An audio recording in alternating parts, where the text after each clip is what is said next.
from Kindergarten Lady of Peace. My short story is about Miss Hen's Feast by Lydia McVeigh, illustrated by Nancy Coates, published by Houghton Mifflin.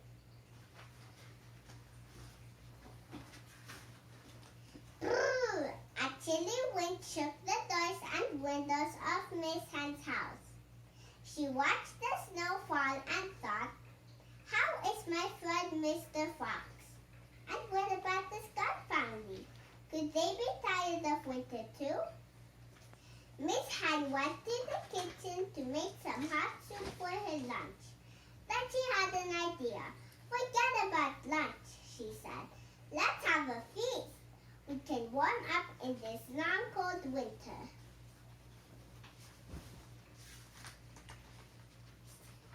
Miss Hen went to the shed and chopped lots of wood. Then she got the huge pot that was too big to keep inside her small kitchen. "Now," she said, "I'll build up the fire and invite my friends to a feast." She called Mrs. Skunk. "A feast?" said Mrs. Skunk. "We'll come and bring some food." "Fine," Miss Hen said, "but don't bring much." Miss Hen called all her friends and told them the same thing. She knew none of them had much food left by now.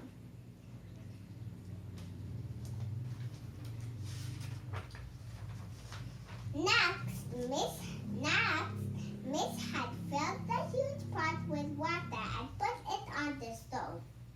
She put some carrots into the pot. Then she placed all her chairs around the fire and sat to wait for her friends. The Skunk family arrived first. "These turnips aren't much," said Mr. Skunk. "They're just what we need," Miss Hen said as she put them into the pot.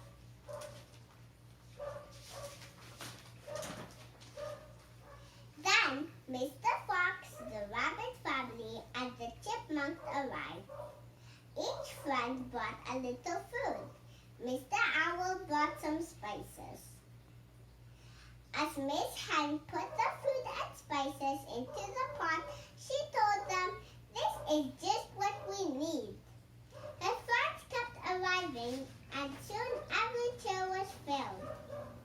Miss Hen and her friends sang and danced and played games while they waited for the food. They were having so much fun they forgot how cold it was outside. At last, the feast was ready. Miss Hen brought dish after dish of hot food to her friends. "Where is all this food coming from?" asked Mr. Fox. "Each of us brought only a small bit of food," Mr. Owl said.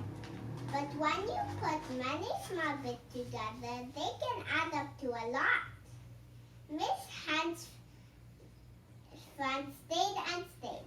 By the time they left, a bright moon was shining. "Soon it will be warm," Mr. Skunk said as he went out the door. After a few weeks of warm, sunny days, our garden will begin to grow again. Then we will have food for another feast, said Miss Hen. The friends all waved good night as they headed home. Thank you very much. I hope you enjoyed my story.